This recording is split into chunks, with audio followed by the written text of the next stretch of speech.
Hi കൂട്ടുകാരെ, പുതിയൊരു വീഡിയോയിലേക്ക് എല്ലാവർക്കും സ്വാഗതം. അങ്ങനെ മഹിമയെ കാത്ത് എല്ലാവരും ഇങ്ങനെ നിൽക്കണം കേട്ടോ.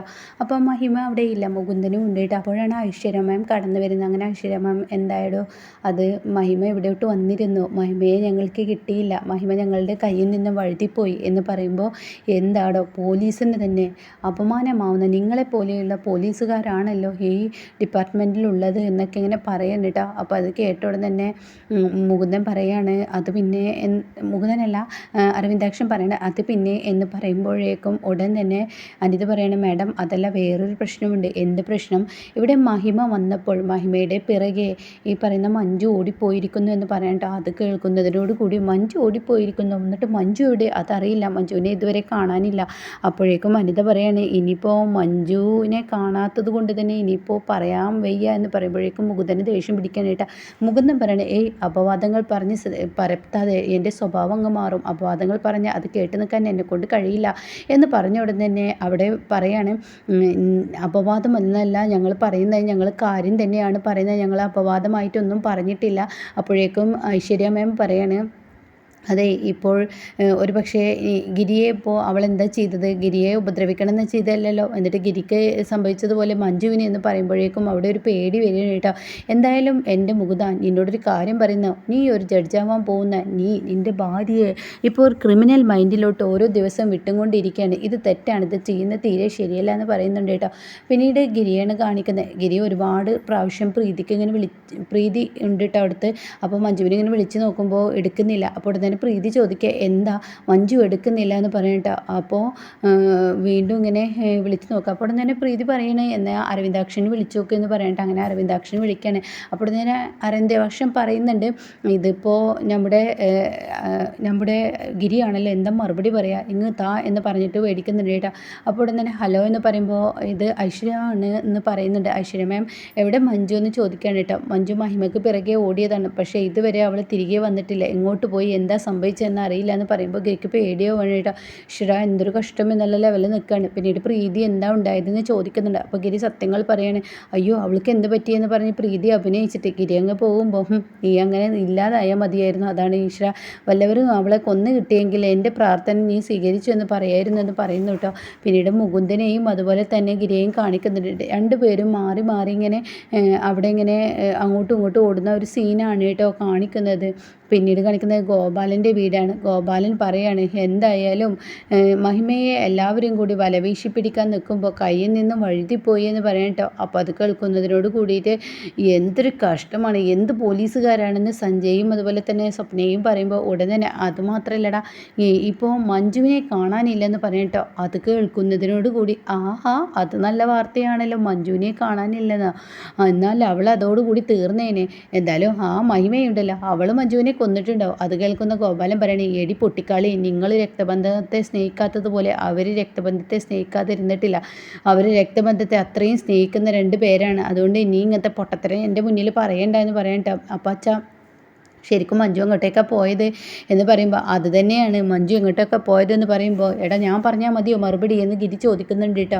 അപ്പോഴേക്കും ഗോപാലിനും സഞ്ജയും ശാലിനിയൊക്കെ പേടിയോട് കൂടി നിൽക്കുകയാണ്. എന്നിട്ട് പറയാം, മര്യാദക്ക് പറഞ്ഞോ, എൻ്റെ ഭാര്യയെ ആരാണ് മാറ്റി നിർത്തിയിരിക്കുന്നത്? അത് കേട്ട ഉടനെ, നീ എന്തിനാ ഇവിടെ വന്നിങ്ങനെ ചിലക്കുന്നത്? നിൻ്റെ ഭാര്യ ആരെങ്കിലും ഒന്ന് കെട്ടിത്തൂക്കി കൊണ്ടെങ്കിൽ. അപ്പോഴേക്കും ശാലിനിയുടെ കഴുത്തിനങ്ങ് പിടിക്കാൻ കേട്ടോ. അസഭ്യ വാക്കുകൾ പറയുന്നു, നീ അല്ലടി ഇത് ചെയ്തത്? ആ ഞാൻ തന്നെ എന്നിങ്ങനെ പറയുമ്പോൾ ഉടൻ തന്നെ ഗിരിക്ക് ദേഷ്യം പിടിക്കാനായിട്ടാ. അപ്പോൾ ഗോപാലൻ പറയുന്നുണ്ട്, എടാ ഇവള് നിന്നെ ദേഷ്യം പിടിപ്പിക്കാൻ വേണ്ടി പറയുന്നതാണ്, അല്ലാതെയും കണ്ട് ഇവൾക്ക് ഒരിക്കലും മഞ്ജുവിൻ്റെ ഇതിൽ ഒരു ഇതും ചെയ്തിട്ടില്ല, ഇവള് വെറുതെ നിന്നെ ദേഷ്യം പിടിപ്പിക്കാൻ, നീ അവളെ വിടുകയെന്ന് പറയാനായിട്ട്. അപ്പോൾ ഗിരി പറയുന്നുണ്ട്, എൻ്റെ ഭാര്യയ്ക്ക് എന്തെങ്കിലും സംഭവിച്ചാൽ തീർച്ചയായും അതിന് മറുപടി പറയേണ്ടി വരും, സഞ്ജയ് നീ ഇവനെ പിടിക്കുന്നൊക്കെ പറയുന്നുണ്ട്. അങ്ങനെ ഗിരി ശാലിനിയുടെ കഴുത്ത് വിടുന്നുണ്ട് കേട്ടോ. പിന്നീട് അവിടെ നിന്ന് പോയതിനു ശേഷം ഗോപാലൻ ചോദിക്കുകയാണ്, നിങ്ങളെല്ലാം ആരെങ്കിലും മഞ്ജുവിനെ എന്തെങ്കിലും ചെയ്തിട്ടുണ്ടെങ്കിൽ പറഞ്ഞോ, നിങ്ങൾക്ക് ഞാനൊരു ടിക്കറ്റ് എടുത്ത് തരാം, ഈ ഒരു ഭാഗത്തോട്ട് നിങ്ങൾ പിന്നെ വരാഞ്ഞാൽ മതിയെന്ന് പറയുന്നു കേട്ടോ. അപ്പോൾ രണ്ടുപേരും പറയാം, ഞങ്ങൾ മനസ്സാ വാചക, ഞങ്ങളതൊന്നും അറിഞ്ഞിട്ടില്ല എന്ന് പറയുന്നു കേട്ടോ.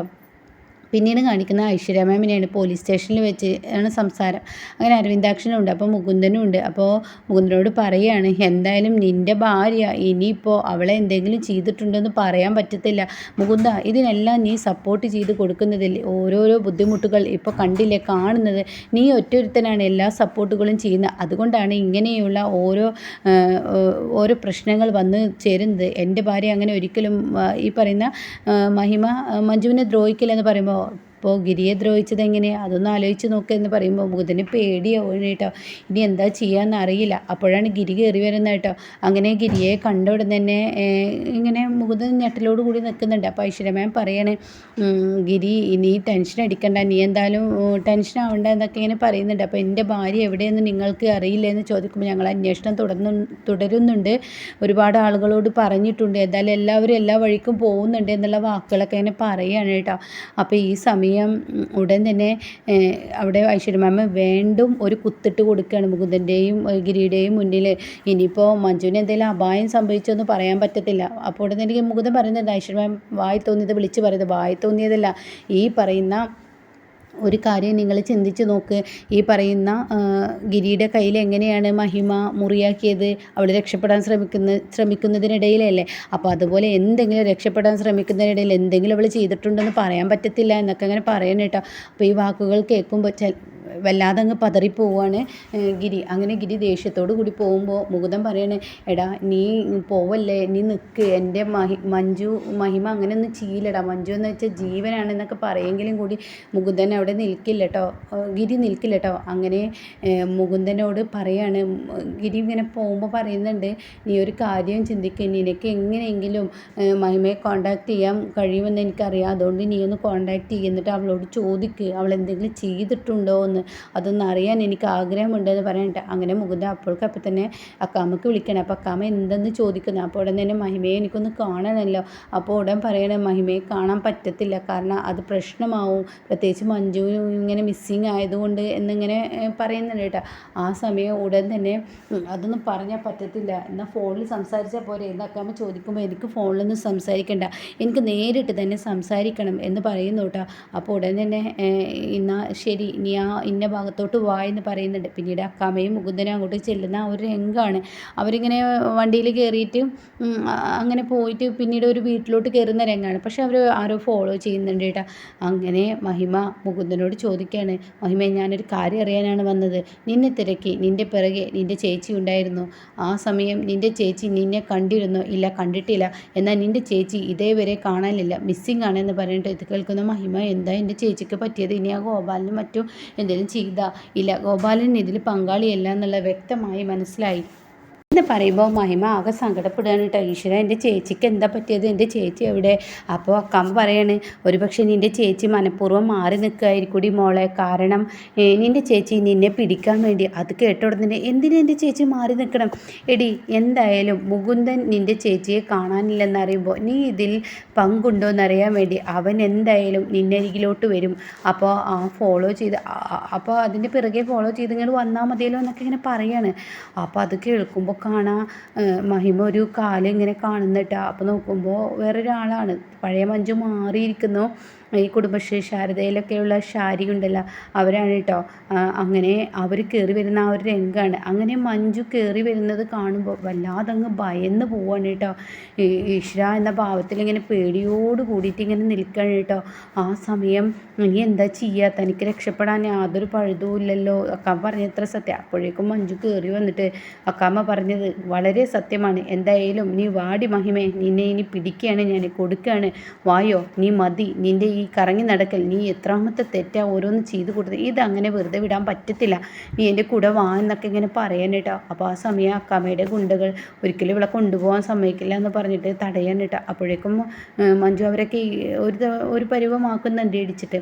അങ്ങനെ ഈ സമയം ഉടൻ തന്നെ അക്കാമ പിന്നീട് തോക്കെടുക്കുകയാണ്. എന്നിട്ട് മഞ്ജുവിൻ്റെ നെറ്റിയിൽ വെക്കുകയാണ് കേട്ടോ. അപ്പോൾ ഉടൻ തന്നെ മഹിമേ നീ രക്ഷപ്പെട്ടോ, ഇവളെ ഞാൻ നോക്കിക്കോളാം, മഹിമേ നീ രക്ഷപ്പെട് എന്ന് പറയുന്നുണ്ട് കേട്ടോ. അങ്ങനെ മഹിമ രക്ഷപ്പെടുന്ന സമയത്ത് മഞ്ജു എന്ത് ചെയ്യും, പെട്ടെന്ന് ആ ഗണ്ണ് അക്കാമയുടെ കയ്യിൽ നിന്ന് തട്ടിപ്പറിച്ച് അക്കാമയുടെ നേർക്ക് ചൂണ്ടാണ്.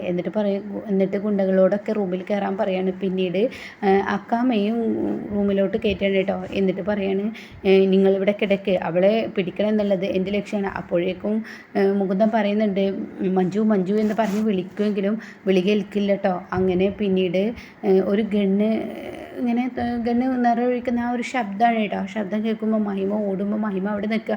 അയ്യോ എൻ്റെ ചേച്ചിയെ ഇനിയിപ്പോൾ അക്കാമ എന്തെങ്കിലും ചെയ്തോ എന്ന് പറഞ്ഞിട്ട് തിരിഞ്ഞ് വരികയാണ്. അപ്പോൾ ഉടൻ തന്നെ തിരിഞ്ഞ് വരുമ്പോൾ മഞ്ജു ആണ് മുന്നിൽ നിൽക്കുന്നത്. മഞ്ജുവിനെ കാണുമ്പോൾ ഞെട്ടിപ്പോവാണ് മഹിമ. ഈശ്വര എന്ന ഭാവത്തിൽ ഇങ്ങനെ നിൽക്കുന്നുണ്ട്. ആടി, ഞാനിത് ചെയ്ത് കഴിഞ്ഞാൽ എന്നെ അക്കാമ കൊന്നു എന്ന് നിനക്കൊരു തോന്നലുണ്ടാവും, അതുകൊണ്ട് തന്നെ ഞാനത് ചെയ്തത്. എന്തായാലും എന്നെ അക്കാമ ഒന്നും ചെയ്തിട്ടില്ലെന്ന് നിനക്ക് മനസ്സിലായില്ലേ, ഇനി നമുക്ക് പോവാം എന്ന് പറയുന്നത് കേട്ടോ. അപ്പോൾ ആ സമയം മഹിമ ഓടാൻ ഒരുങ്ങാണ്. ഇത് കണ്ട ഉടൻ തന്നെ മഞ്ജു, നിൻ്റെ നേർക്ക് ഞാൻ ഇത് നിറയൊഴിക്കുമെന്നിങ്ങനെ പറയുമ്പോൾ ഷൂട്ട് ചെയ്യുമെന്നൊക്കെ ഇങ്ങനെ പറയുമ്പോൾ ഉടൻ തന്നെ പറയണം, എന്നെ ഒന്നും ചെയ്യില്ല ചേച്ചി, അതെനിക്ക് നന്നായി അറിയാം. ധൈര്യമുണ്ടെങ്കിൽ എന്നെ ചേച്ചി ഒന്ന് വെടിവെച്ചേ, ഒന്ന് ഷൂട്ട് ചെയ്തേ, ഞാനൊന്ന് കാണട്ടെ എന്ന് പറയുന്ന ആ സീനിലായിട്ട് എപ്പിസോഡ് നിർത്തിയിരിക്കുന്നത്.